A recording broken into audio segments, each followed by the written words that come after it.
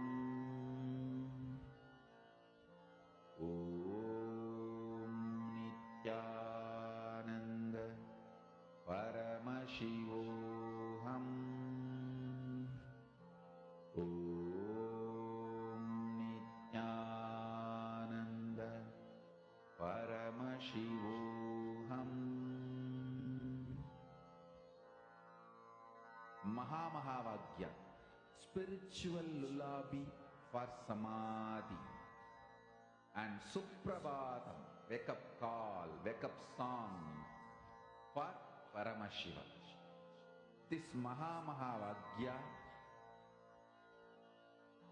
is spiritual lullaby for you to fall into samadhi.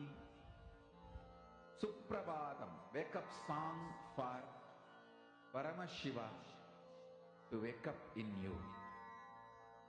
Just remember this one powerful cognition.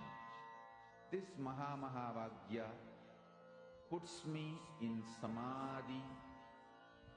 This is spiritual lullaby for samadhi, and Suprabhatam, wake up song for Paramashiva in me, for Paramashiva to manifest. With this one spiritual powerful cognition, chant this Mahamahāvāgya.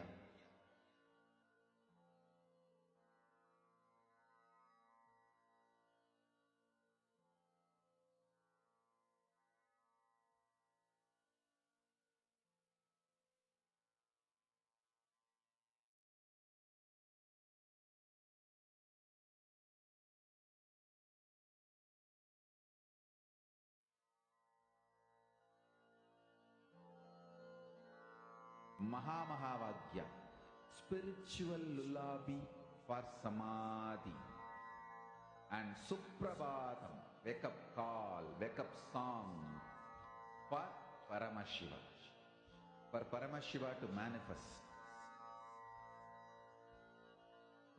With this one spiritual powerful cognition, chant this Mahamahāvāgya.